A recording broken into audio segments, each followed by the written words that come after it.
Saludos benditos hermanos en Cristo Jesús, bendito pueblo de Dios.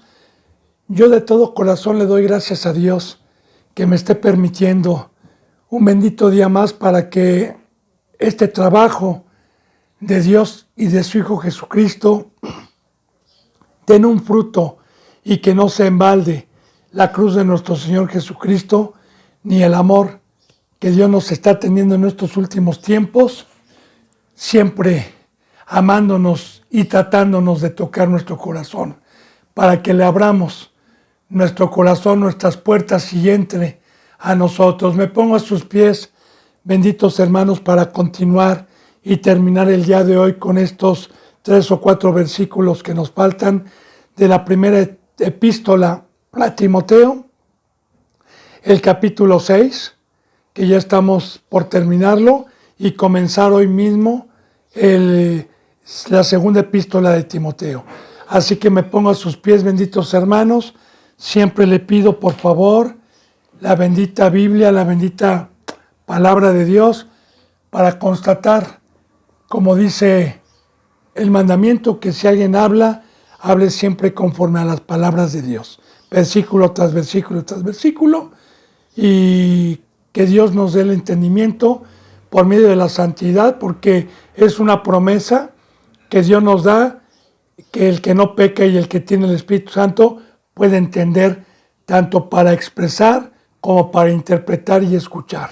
Así que bueno, seguimos con el 6:17, benditos hermanos. Ayer vimos el 16 y hoy seguimos con el 17. Dice: a los ricos de este siglo mando que no sean altivos, ni pongan la esperanza en las riquezas, las cuales son inciertas, sino en el Dios vivo, que nos da todas las cosas en abundancia, para que las disfrutemos. El día de ayer me quedaba ya muy poco tiempo para poder expresar este bendito versículo, esta enseñanza, y meditarlo mediante la santidad y analizarlo, porque desde que Dios me ha permitido estas enseñanzas, no nada más en Timoteo, sino en todas las enseñanzas que Dios me ha permitido, siempre Dios ha hablado con su bendita palabra, que no trajo el dinero, que Él no trajo las riquezas terrenales, que no pongamos la confianza en eso, que eso nos desvirtúa y nos lleva y nos enlaza para el mundo, para los deseos de la carne.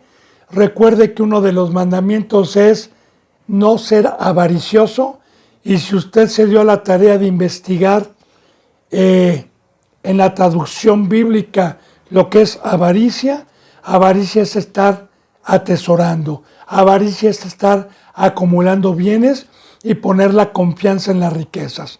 Ahora bien, puede haber algún rico que venga a la congregación, puede haber alguien del mundo que llegue siendo un empresario, siendo rico, claro que sí. Vamos a poner también de ejemplo para que no se nos olvide la palabra y para poder contactar la palabra, fortalecerla. Cuando a Jesús se le acercó un rico, no sus discípulos. Sus discípulos eran gente humilde, eran gente que no tenían pues riquezas acomodadas, sí tenían la riqueza de tener a sus padres, de tener su casa, tenían sus riquezas según su tamaño en el núcleo social en donde vivían, pero aquí ya está hablando de una cantidad más grande. Entonces recordemos que alguna ocasión se le acercó un rico a Cristo Jesús y le dijo: Señor, ¿qué tengo que hacer para heredar la vida eterna? Era un judío. Jesús le dijo: los mandamientos de Moisés tienes, cúmplelos. Dice: Señor, eso los hago y siempre los he hecho. Y dice la palabra: y Jesús le amó y le ofreció el pacto nuevo, el pacto de la cruz, el pacto de la muerte, el pacto verdadero, el pacto espiritual, que hay un precio, como ya hemos visto, para poder nosotros llamarnos hijos de Dios. Y le dijo: aún te falta algo si quieres ser salvo. ve y vende todo lo que tienes. Era un rico. Luego ven y sígueme. Dos cosas por las cuales la mayoría de los que hoy se creen cristianos no pudieron hacer por falta de fe. Claro que solamente con la fe y con la presencia de Dios es posible hacer esos dos mandamientos de ese pacto, de dejar todas las riquezas, si uno trae, y segundo, seguir a Cristo, que es apartarme del mundo, apartarme de mi casa, apartarme de todo, y luego seguirlo. El rico no dijo nada, sino que se fue triste como Orfa en Ruth, cuando Noemí también le decía, ¿verdad?, que regresara a sus casas y le dio el beso, y Ruth no. Entonces el rico se fue triste, y fíjese bien, Cristo Jesús dijo, de cierto les digo, que es más fácil que un camello entre por la puerta del ojo de una aguja, a que un rico entre. ¿A qué se refería esto? Porque también está muy mal transgiversada y muy comprendida la palabra. Muchos dicen que el ojo de una aguja era la entrada a una casa, pero mire, hermano y hermana, yo le voy a hablar del Todopoderoso, de Dios, del único, del Creador de los cielos y de la tierra. Y le voy a poner el ejemplo, aunque no había una aguja de esas, una aguja de las que hoy conocemos para coser la ropa y el agujerito que tiene arriba. Y un camello normal. ¿Es más fácil que un camello entre por el ojo de una aguja? Y aquí le voy a decir una cosa. El camello, bíblicamente, es aquel que salió del mundo y se volvió un sirviente, porque recuerde que los términos que utiliza Dios representando animales no es para humillarnos. Ya se lo he dicho muchas veces, no es para decirnos majaderías, como el puerco, como el perro, como el animal cuando no teníamos a Dios o a Cristo, sino son comparativas para que podamos entender el mensaje de Dios. Ahora, cuando Dios habla de un siervo que ya tuvo un crecimiento, y que claro que para poder ser un obispo, como ya lo vimos, un diácono, es estar en la cruz, es estar consagrado, es haberlo dejado todo. Realmente ese es el diploma de Dios, su presencia, el sello. Necesité haber dejado absolutamente todo. Si era rico, necesité haber dejado riquezas, según el estatus social en donde yo nací. Entonces un camello representa un animal de carga en el desierto. También el asno representa la servidumbre. También el buey, como ya lo vimos, no le pondrás bozal al buey que trilla. Habla de los obreros, de los que estamos trabajando en la obra de Dios. Recuerde que Juan el Bautista también simbólicamente vestía con piel de camello, comía langosta, no la del mar, ¿verdad?, sino langostas, eran unos como chapulines grandes que son plagas que devastan sembradíos, que bíblicamente representan demonios en el Antiguo Testamento, como en el libro de Habacuc, que habla de la oruga, que habla del saltón, creo que es Habacuc, que habla del saltón, que habla de Joel, uno de esos que habla del saltón, que habla de insectos que son plagas para los sembradíos. Entonces, Juan el Bautista representa que el comer demonios, porque o nosotros somos alimento de los demonios, o los demonios son alimento nuestro cuando predicamos el bautizo. Nuestra comida es sacar demonios, pero tenemos que estar vestidos de camello, de siervos, como también el asnillo que Cristo Jesús montó cuando iba subiendo a Jerusalén, el único burrito que no había montado nadie, que representa el bautizo y es una limpieza, y que Cristo Jesús lo iba guiando hacia arriba. Entonces, todas esas enseñanzas se las resumo, se las concuerdo para poder entender este versículo de las riquezas. Entonces, cuando dijo es más fácil que un camello entre por el ojo de una aguja, se está refiriendo que la puerta es angosta, que para entrar a la vida eterna, para poder entrar con Cristo Jesús, para muchos es imposible porque no tienen fe. Entonces Pedro le dijo, Señor, ¿quién entrará entonces? Y le dijo, ¿verdad? Lo que es imposible para el hombre es imposible para Dios. Y ahí Pedro le dijo, Señor, nosotros lo hemos dejado todo. ¿Qué recompensa tendremos? Y ahí está. Entonces viene un rico y ¿qué le tengo que enseñar? Fíjese bien lo que le tengo que enseñar. Aunque lo tome a bien o lo tome a mal, ese ya no es mi problema. Pero yo le tengo que enseñar esto que dice aquí. A los ricos de este siglo es del mundo. Recuerde que cuando Dios habla de un siglo, habla de lo que va a perecer. Del mundo. A los ricos de este siglo manda primeramente a que no sean altivos, porque es un veneno que trae el dinero, que trae el poder, que trae la fama. Y recuerde que es un veneno que Satanás trajo desde el Edén. Cuando le dijo a Eva, come, porque van a ser como dioses.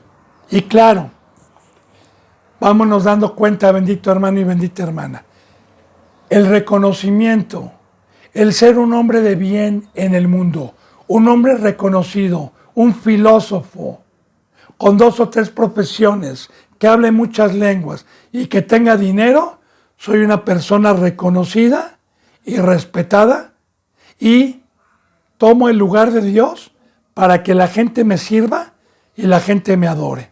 Como en el mundo va, Shakira, Juan Gabriel, los presidentes, los gobernadores, los escritores, etcétera, que alcanzan un grado de fama y les aplauden, se dejan sentir como dioses.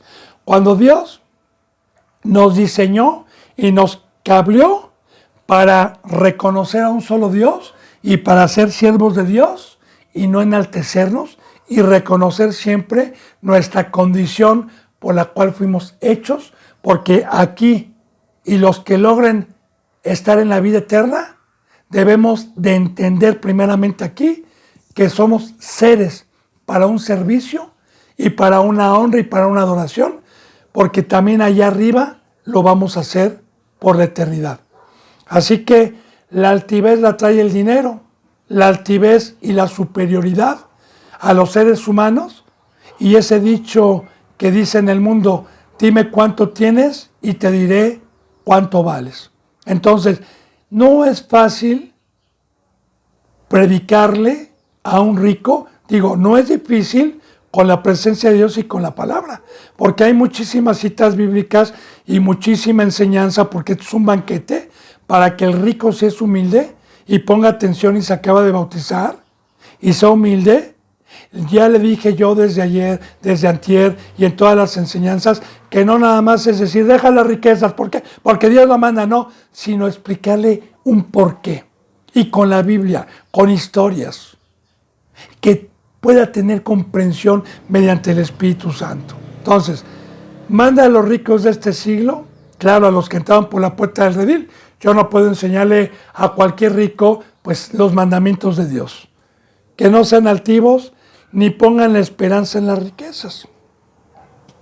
De igual manera, recordemos que hay una parábola de un rico que pues Dios se molesta con él porque este rico dice, ya tengo mucho grano, ya tengo lleno mis graneros para muchos años, pero todavía estoy preocupado, los voy a hacer un poco más grandes. Esta es una parábola que está en la Biblia, si usted la ha leído, en los evangelios. Los voy a hacer más grandes para asegurar mi vida. Hizo los graneros más grandes, los llenó de graneros y dijo, ahora sí mi alma está tranquila, no me va a faltar nada. Y en ese momento oyó una voz que dijo, insensato, ¿no sabes que hoy te voy a pedir cuentas? Hoy se te para el corazón y yo hoy te pido cuentas. Recordemos, bendito hermano y bendita hermana, que el dinero bíblicamente es un ídolo, es un Dios. Dios es todo aquello en que tenemos una esperanza. Si yo, por ejemplo, tengo la esperanza en que me jubilen, en que tenga yo un dinero, si estoy trabajando y a mí Dios me dice, ¿verdad? ¿Sabes qué? Ya terminaste tu discipulado, ponte a trabajar, pero me faltan 4 años para jubilarme, para asegurar mi vida. Analice, está haciendo un Dios ahí, está poniendo su confianza. Recuerde que este pacto es de fe. A mí muchos cristianos que piensan que son cristianos me dicen, ¿y de qué voy a comer? ¿De qué voy a vivir? ¿Por qué enseña usted eso? Bueno, entonces, a que no pongan su esperanza en las riquezas, en el dinero. Porque precisamente yo le digo algo. Por eso Dios quiere quitarnos primeramente para enfocarnos y segundamente para probarnos, a ver si verdaderamente tenemos fe, de que tenemos un Padre que dice, si ustedes, que son malos, saben dar buenas dádivas a sus hijos, si un hijo le pide un huevo no le dan una piedra, si un hijo le pide un bistec no le va a dar una culebra, si ustedes que son malos saben dar buenas dádivas a sus hijos, ¿cuánto más? El Padre vivo, el dueño de todo, el todopoderoso, el que hizo comida, el que hizo todo, ¿cuánto más? Pon mi confianza en mí, dice Dios. Pon tu esperanza en mí. Entonces, este pacto es de fe. Y recuerde, fe es tener la plena convicción de lo que se espera y de lo que no se ve. Es por eso que no crea que Dios está peleado con el dinero. No, nos pone en fe porque es un ídolo que ha matado mucha gente, que ha traído muchísima turbación. Recuerde que hay un principado que se llama Mamón detrás de las riquezas. Perdón. Entonces a los ricos de este mundo manda, enseña que no sean altivos ni pongan esperanza en las riquezas. Perdón. Para poder enseñar yo esto a alguien que tiene hambre y sed de justicia, tengo que sentarme por lo menos 3, 4 meses a darle profundamente una enseñanza que concuerde hasta que quede satisfecho, para que lo pueda hacer. Ese es el amor, ese es el pastor que cuida las ovejas. Dice, las cuales son inciertas. Fíjese bien, las cuales son inciertas. Meditemos. Jesús dijo, yo soy la verdad, de verdad en verdad les digo. Y esta es palabra de Dios. ¿Qué es incierta? Que no es de Dios, que no es verdad, que es mentira. Todos aquellos que hablan de la prosperidad, que hablan de carros, que hablan de casas, que hablan de empresas, que hablan de dinero, hablan de la mesa de Satanás. No las trajo Dios, no las trajo Cristo. La palabra incierta es lo contrario a cierto. Es mentira, para que me entienda. Son inciertas, dice la palabra de aquí. Las cuales son inciertas, sino que pongan la esperanza en el Dios vivo. Esto enseña a los ricos, a los altivos. Y para poder enseñar que pongan la esperanza en el Dios vivo, analice, tienen que dejarlo todo. ¿Verdad? Como el rico. Porque si no lo dejan, realmente no pudieron dejar el ídolo. Porque para poder enseñar que pongan su esperanza en el Dios vivo, es dejarlo todo para que sepan y conozcan que Dios es fiel y que tenemos otras riquezas que son espirituales y como ya vimos ayer, confórmense con el abrigo y con el comer. Para que pongan la confianza en el Dios vivo y cuando dice Dios vivo, ¿qué será? Que ese Dios de las riquezas está muerto. No tiene vida. Los billetes no tienen vida. Yo recuerdo alguna falsa representante, ¿verdad? Que habla con el dinero y ya se crea la gente y dice, saca tu billete y escúchalo. Te voy a enseñar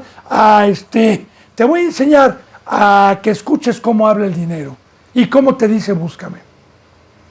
No le voy a decir el nombre, pero yo he visto cada engaño y la gente, porque son 400, 500 personas que les gusta escuchar eso. Pero el dinero está muerto, es un ídolo muerto, es un Dios que no vive. El único Dios vivo es el de allá arriba. Por eso exalta aquí, sino que pongan la confianza en el Dios vivo, no en los dioses muertos, en el Dios vivo que nos da todas las cosas en abundancia para que las disfrutemos. Ahora bien,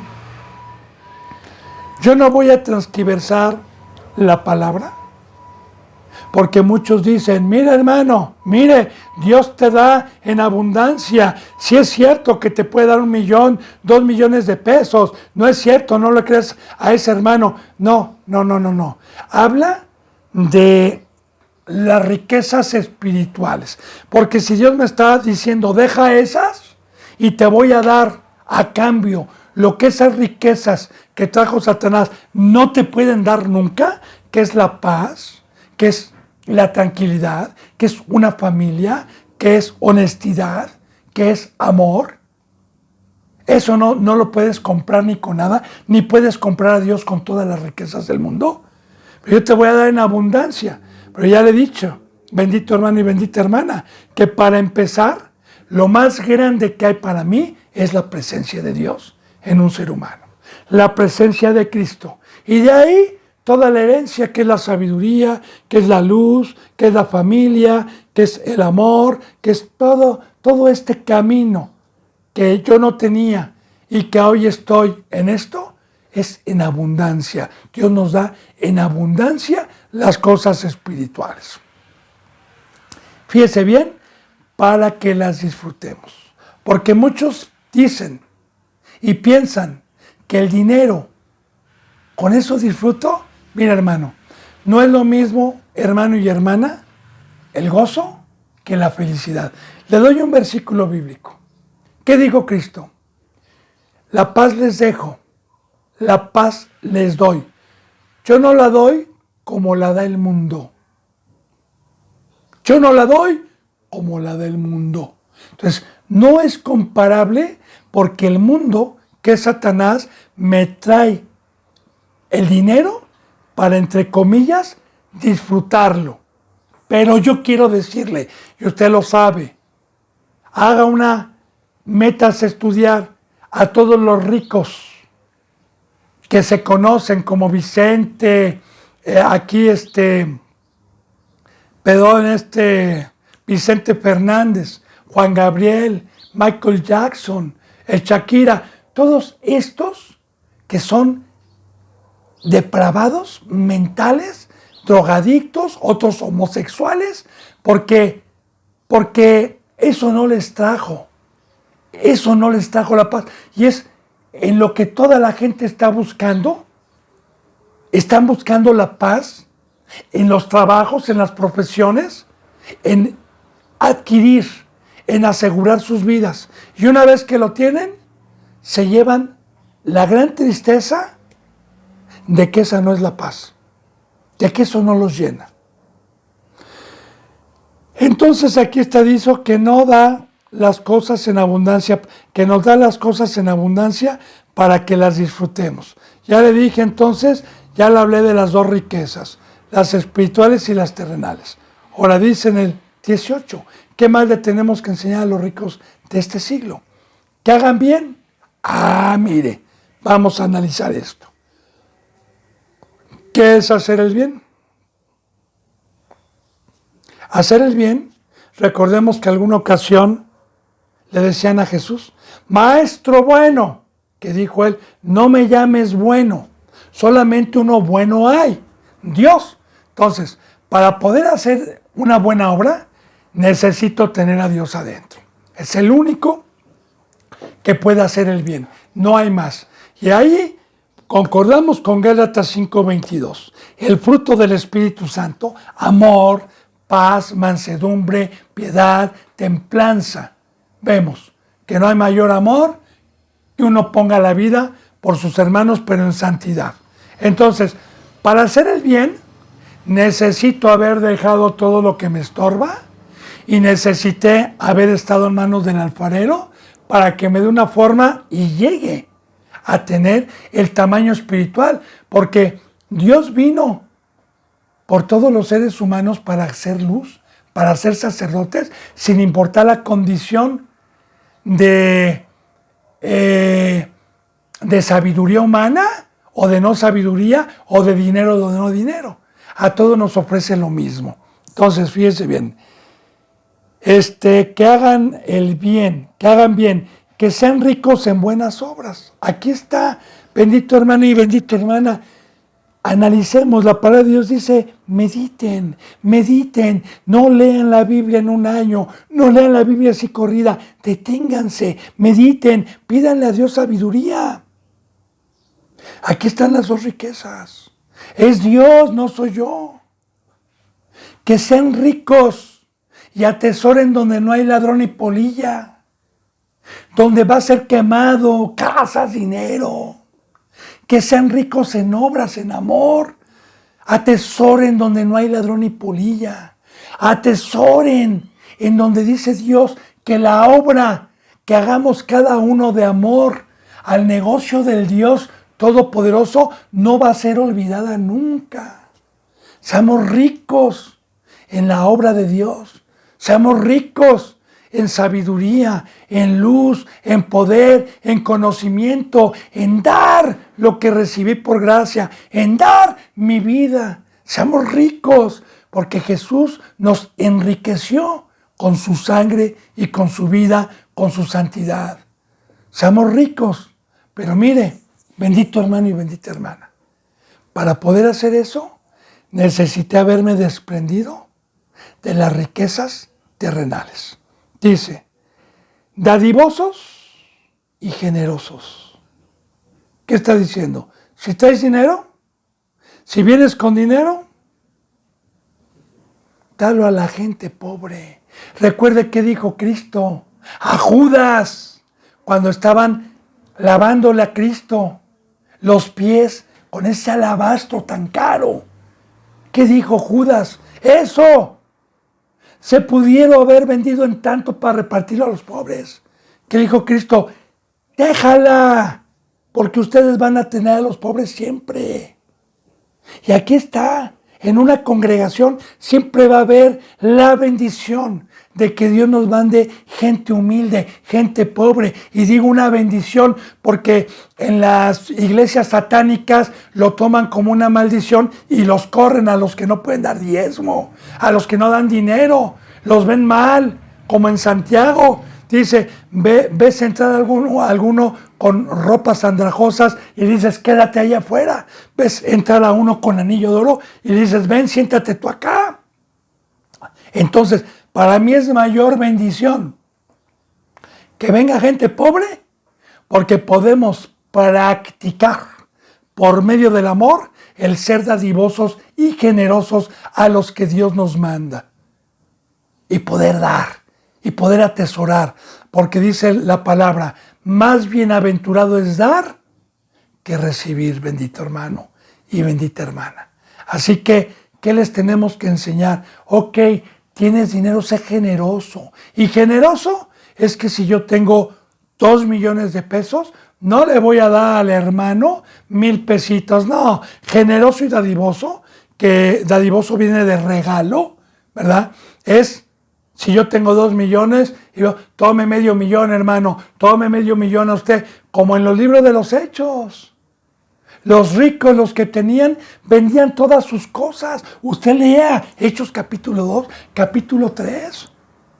Los que decían, nadie decía hacer nada suyo, sino los que venían con propiedades y venían con dinero, todo lo ponían a los pies de los apóstoles, vendían sus propiedades para que no hubiera necesidad.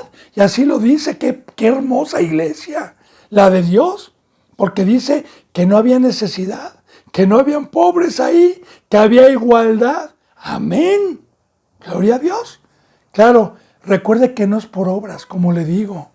Yo para poder enseñar a eso a un rico, y es mi deber. Pero ¿qué pasa si soy un pastor del diablo?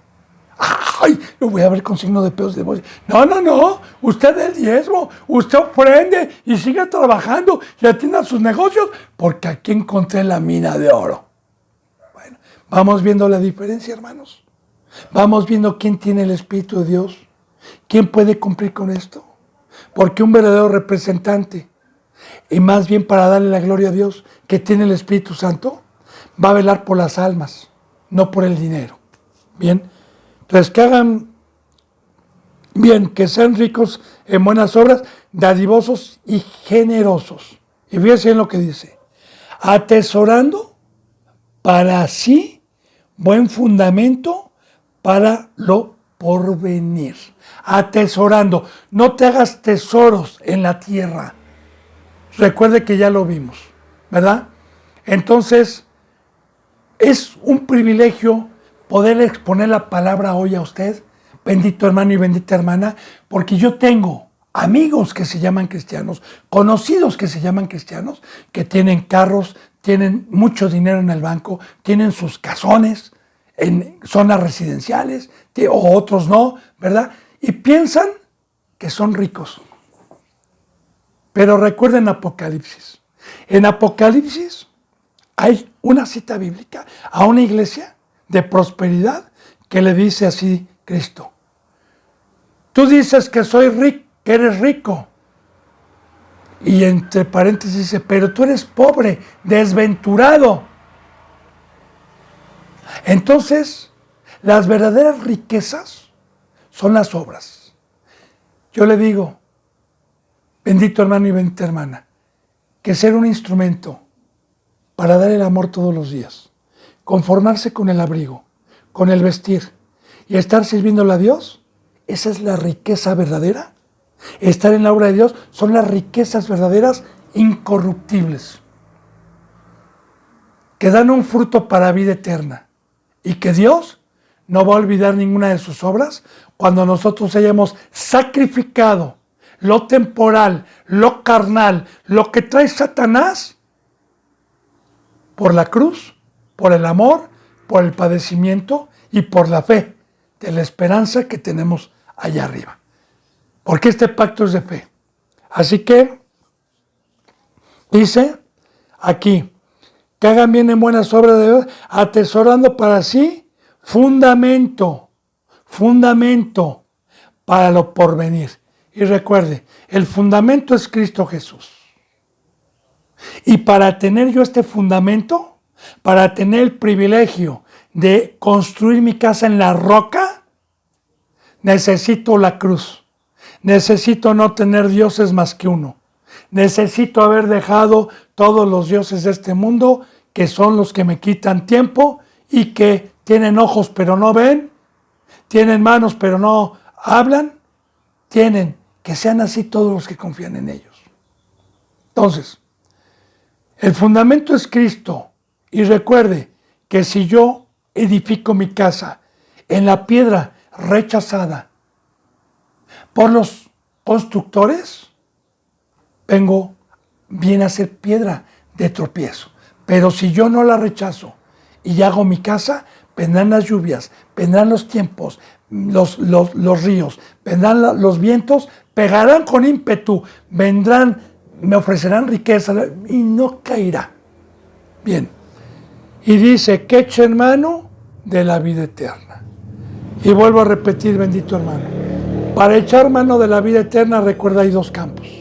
El campo de Satanás que me da dinero, las empresas, y el campo de Cristo Jesús, que me dice, toma tu cruz, muere, sal del mundo, eres esclavo, te compré a un precio muy alto, deja todos los ídolos, deja toda esa sabiduría y consagra tu vida a mí y echa mano de la vida eterna, porque los únicos que van a heredar la vida eterna son los que trabajaron, son los que llegaron a amar a Dios y los que amaron al prójimo. Echa mano de esta mesa, de esta riqueza, de esta invitación inmerecida que nos ha traído Dios por medio de Cristo Jesús.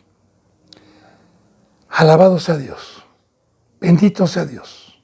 Aquí yo espero que se le abra el entendimiento para todas esas iglesias de prosperidad, para que vea la mentira del diablo que hay hoy en las iglesias que se autodominan cristianas y que los pastores que tienen buenos carros se tratan de defender torciendo las escrituras.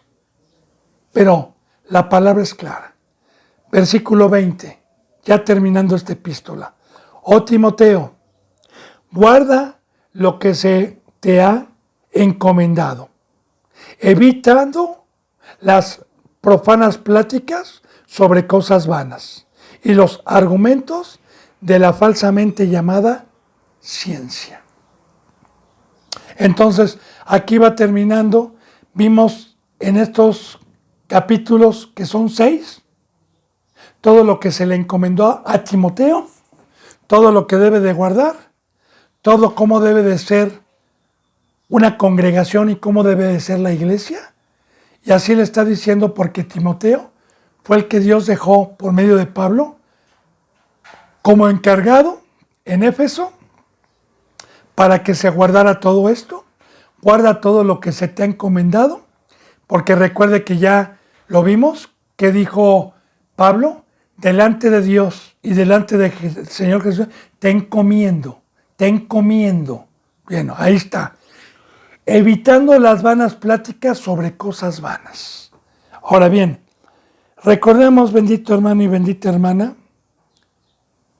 que las palabras vanas son de aquellos que regresaron al mundo y que se les puso un velo y que ya no pueden tener acceso al entendimiento a la palabra, porque recuerde que esta palabra es espiritual y que si yo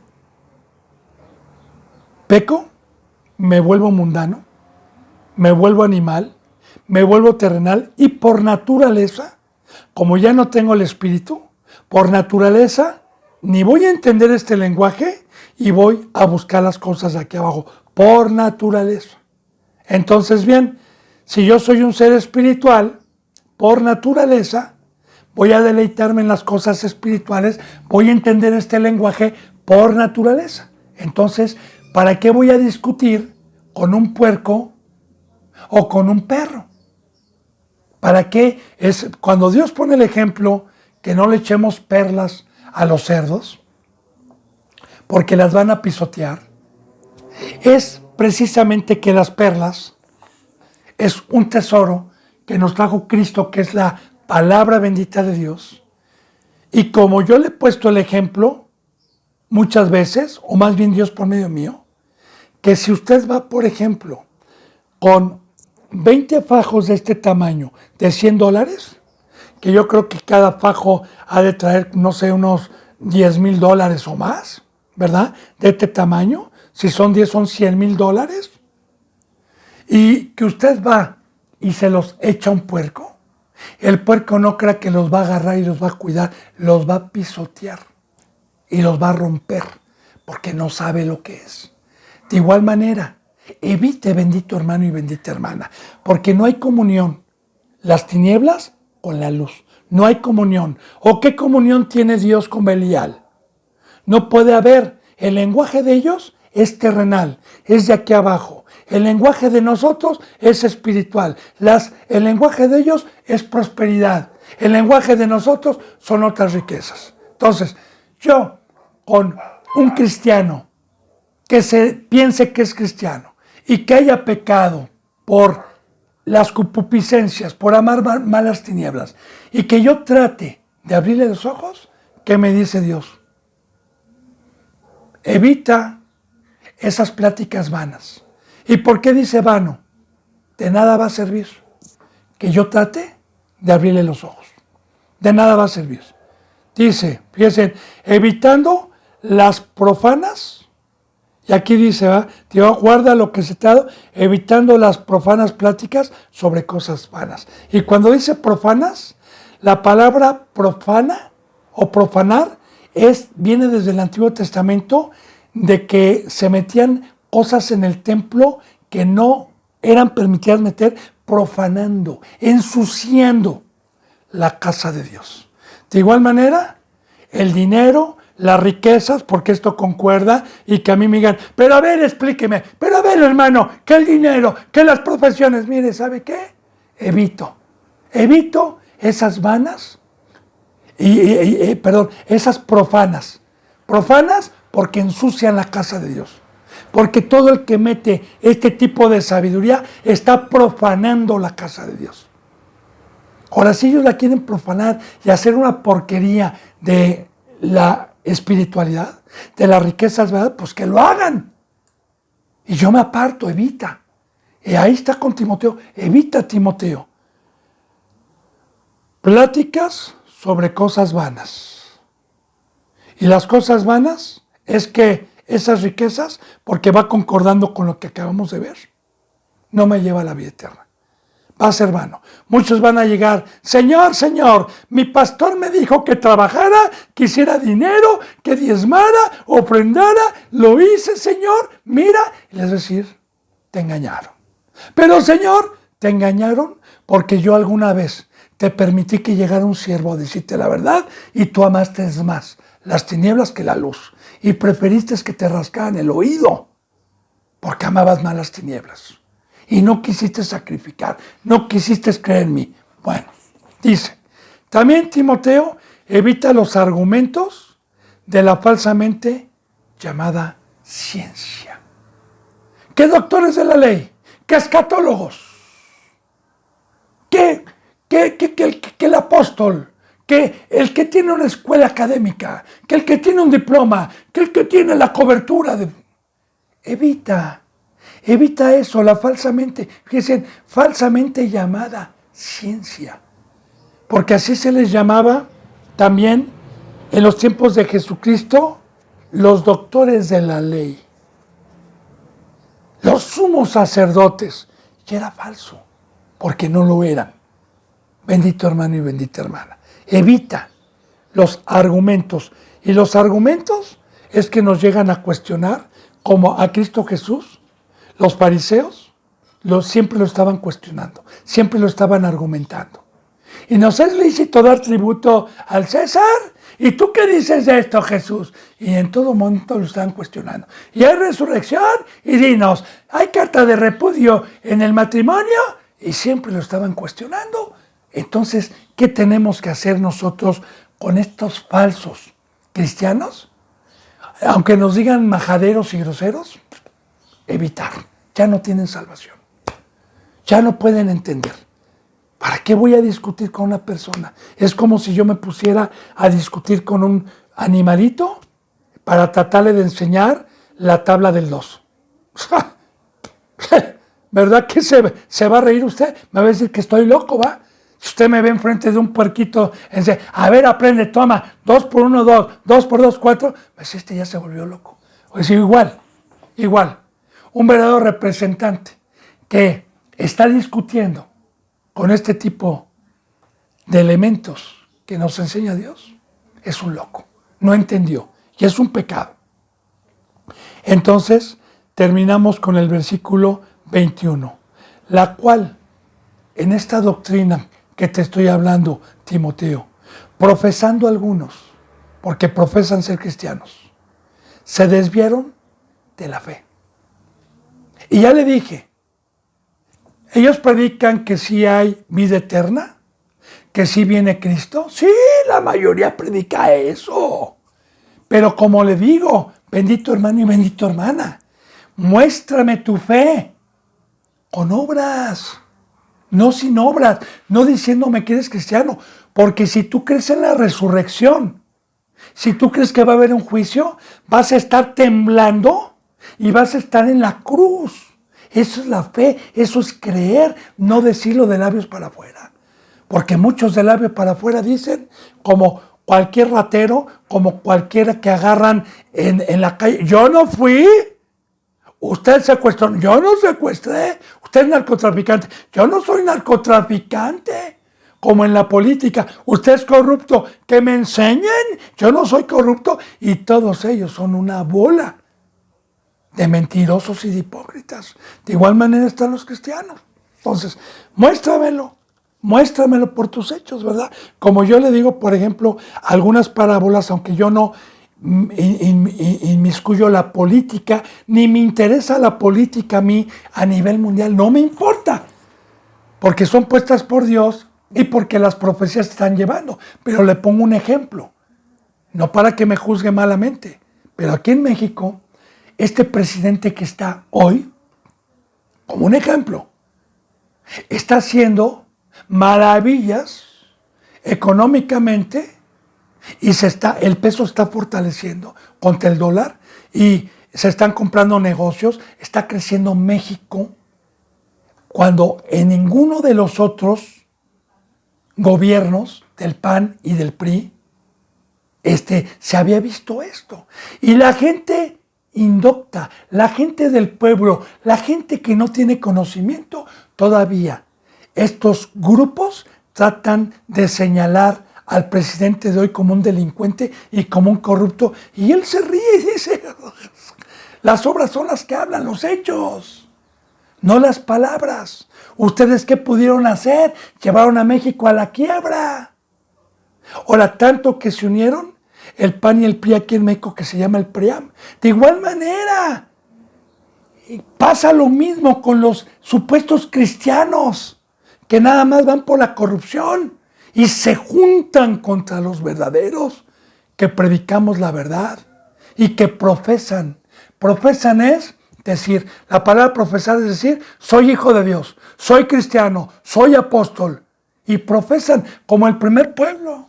¿Qué profesaban? Nosotros no somos de fornicación.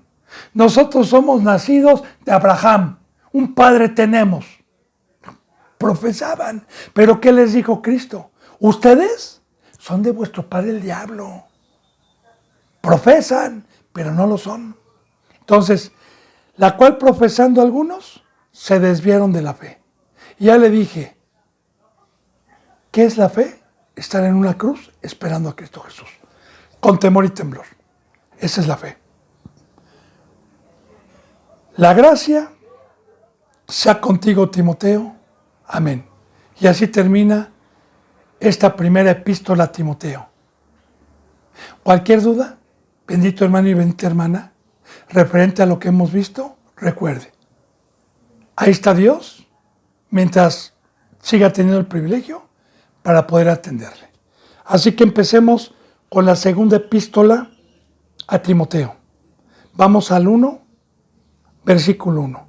Y así empieza esta epístola, esta carta del mismo autor en su momento que Dios utilizó, el apóstol Pablo. Y así dice, Pablo, apóstol de Jesucristo por la voluntad de Dios, según la promesa de la vida que es en Cristo Jesús. Anteriormente, en algunas enseñanzas de quitando el velo de Dios, bendito hermano y bendita hermana, no nada más con este versículo, sino con otros muchos, se enseñaba que el hombre no puede poner nunca, ni dar un diploma, ni poner escuelas teológicas y engañar a la gente diciendo que ya es un apóstol. Y tener una cobertura de decir, yo soy apóstol por la cobertura de Fundación Emanuel, o por la cobertura de Pare de Sufrir, o por la cobertura de Esmirna, etcétera, ¿no? No, fíjese lo que dice, pongamos atención. Pablo, apóstol primeramente de Jesucristo, no de hombres. Porque hoy mi apóstol, mi pastor, no, momentito. Los que hemos sido puestos por Dios, no somos apóstoles ni de hombre, ni tampoco pastores de hombres. Somos ministros de Jesucristo. Fíjense, apóstol de Jesucristo por la voluntad de Dios. Ahora, ponga mucha atención. Por la voluntad de Dios. ¿Y qué es apóstol de Jesucristo? Y no de hombres, como le estaba diciendo. Muy bien, la bendita palabra nos enseña, hermanos y hermanas, que todo aquel que ha sido llamado y ha sido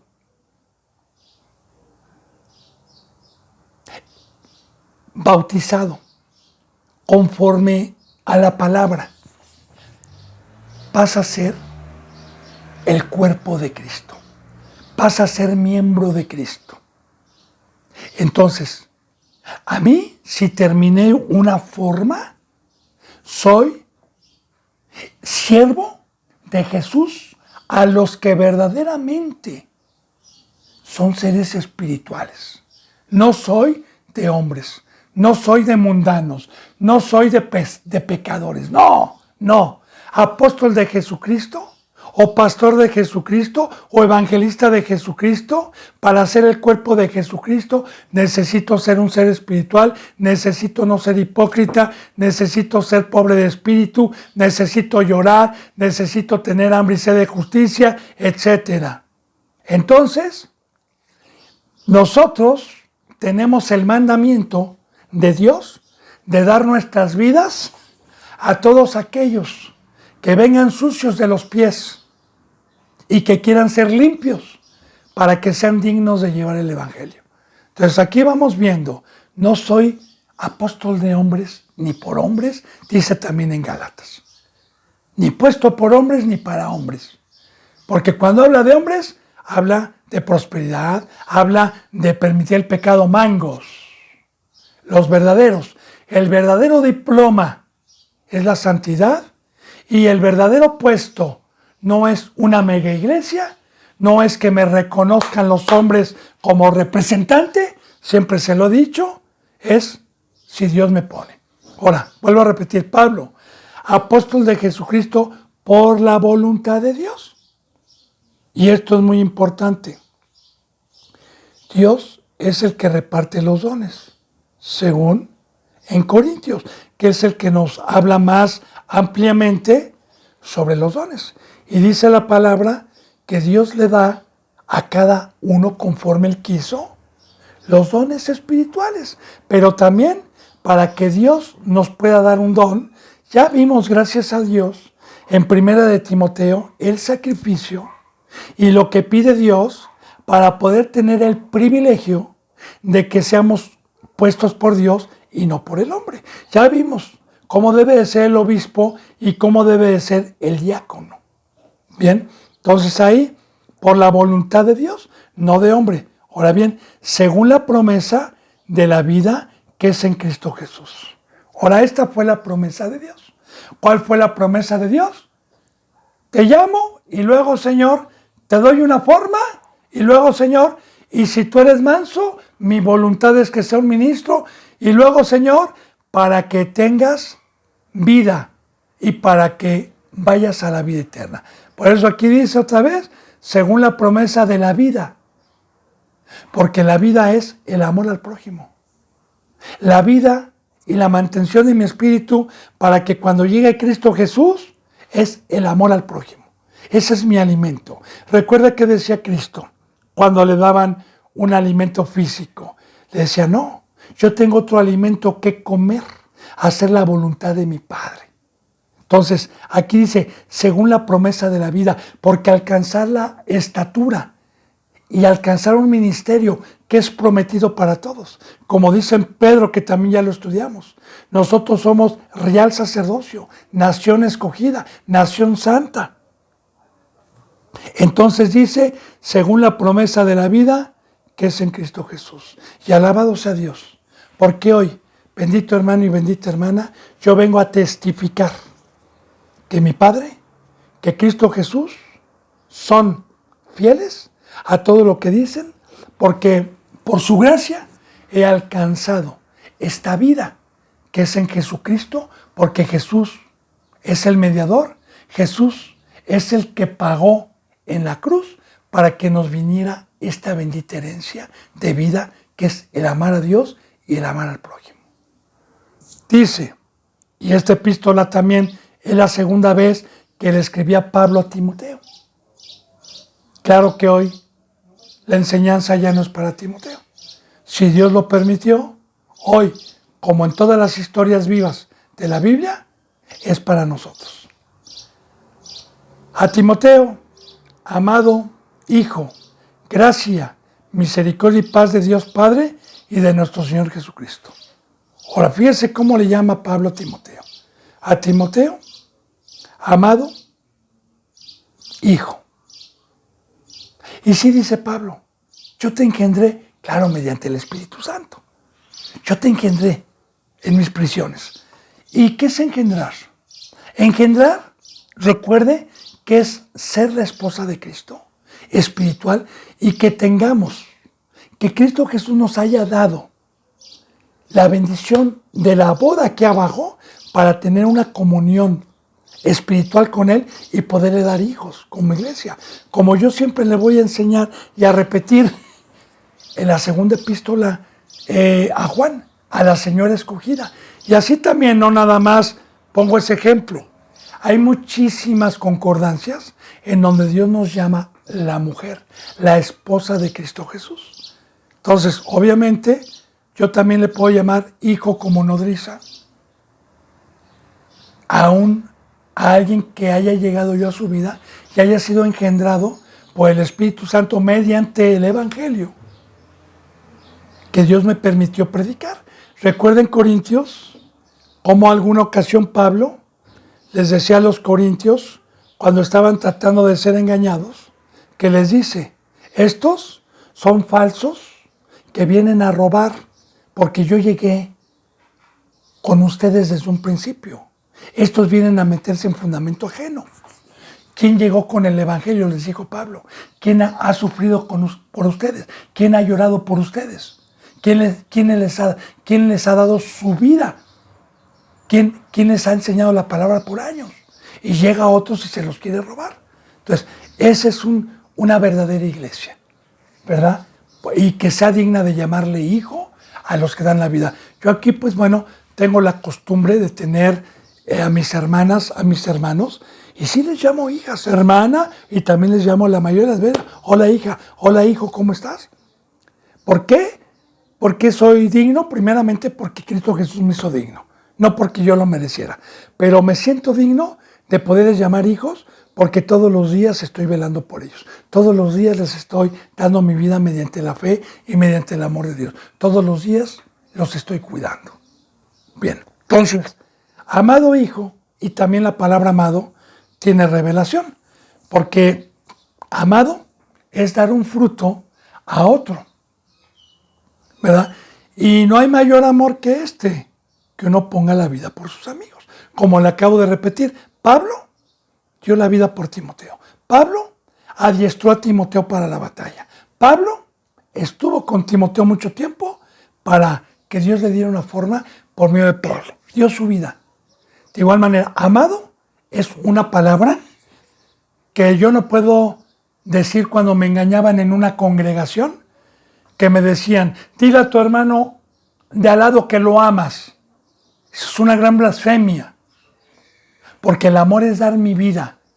Y que un hermano me diga, oiga hermano, ¿me ama? Yo no se lo voy a decir de palabra, le voy a decir, a ver hijo, ¿tengo negocios en el mundo? No, hermano. ¿Tengo familia pecadora en el mundo? No, hermano, se apartó de todos. Tengo concupiscencias de la carne, o tengo asuntos de pecado allá abajo. No, hermano, entonces le amo, porque esto lo estoy haciendo para que usted tenga vida, para que usted tenga la verdad. Primeramente lo hago por Dios, por Cristo Jesús, mediante la fe, mediante la presencia de Dios, pero ese es el amor. Entonces, amado y amar es guardar los mandamientos, dar mi vida por quien se deje amar, porque hay muchos que no se dejan amar. Entonces, Pablo se amaba a Timoteo, por eso dice, amado hijo, ahora, recuerde, casas, dinero, Timoteo, si tú sigues, Dios te va a prosperar. Escuche lo que dice aquí. Gracia que no se compara con ninguna riqueza de las del diablo. Porque la gracia es la presencia de Dios que me da todo. Entendimiento, oración, sabiduría, luz, crecimiento, reconocimiento de Dios. Me da todo, todo. Gracia, la presencia de Dios. Que no se te salga, Timoteo. Cuídala. Te deseo gracia. Y claro, yo no se lo voy a desear y le voy a decir que la gracia sea contigo. No, cuando le digo que la gracia sea contigo y la paz es cuídala, hermano. Como dice en Romanos o en Corintios, que cuidemos el depósito que tenemos para aquel día, que lo cuidemos, que cuidemos la luz, que no la apaguemos. Entonces, gracia, una, la presencia de Dios, o la número 2, y misericordia y paz de Dios Padre. Porque esas 3 cosas proceden de Dios. Su presencia, la misericordia, de la que hemos hablado ya anteriormente, pero cada que la toque, mi deber es enseñar que Dios, el Todopoderoso, mientras estemos aquí en este pueblo, somos nada, somos miserables. Claro que antes lo éramos más, estando muertos, pero aún así, mientras estemos en este cuerpo, gemimos. Por eso la primera bienaventuranza es: bienaventurado el pobre de espíritu, el que está todos los días con rogativas, con súplicas al único que nos puede librar y mantener firmes. Entonces, un verdadero siervo de Dios que ha entendido en el peligro que estamos, que ha entendido lo que nos acecha, que ha entendido el peligro que tenemos constante en el planeta Tierra, todos los días estamos pidiéndole a Dios misericordia, que tenga misericordia de nosotros, que vea nuestra miseria mientras estamos en este cuerpo humano, mientras estamos alejados de su bendita presencia y gemimos. Misericordia de Dios, que no te olvide, que siempre estés en su mano, y paz, porque si yo tengo la gracia y la misericordia, es precisamente para practicar los mandamientos y que Dios no sea mi enemigo. Porque recuerde que en Romanos capítulo 8 dice que los deseos de la carne y la amistad con este mundo es enemistad contra Dios. Que porque la carne no se puede sujetar a Dios. Entonces, la paz es una sujeción por medio de la gracia, por medio de su misericordia, que no se vaya de mí, para poder hacer los mandamientos de Dios. Y es lo que nosotros debemos de desear, porque si llega Cristo Jesús y tenemos este fruto, nos vamos a la vida eterna. Porque tenemos vida, porque tenemos entendimiento. Ok, y paz de Dios y Padre, porque esto viene de Dios, del Padre y de Jesucristo nuestro Señor. Y le dice, y Timoteo, todo esto viene de Dios, que estén contigo, no los descuides, trabaja para la gracia, trabaja para la misericordia, trabaja para la paz, Timoteo, y que esto viene de Dios. Y recuerda, Timoteo, que tenemos un Señor, que tenemos un amo, el cual nos trajo este banquete y esta mesa. Se llama Jesucristo. Recuerda que Señor significa amo, dueño. Bendito hermano y bendita hermana, se nos ha ido la hora. Yo deseo de todo corazón que esta bendita palabra sea fructífera para su vida. Que la gracia y la paz estén con ustedes. Yo me despido con un abrazo y con el beso del óculo santo. Si Dios me lo permite, hasta mañana. Gracias.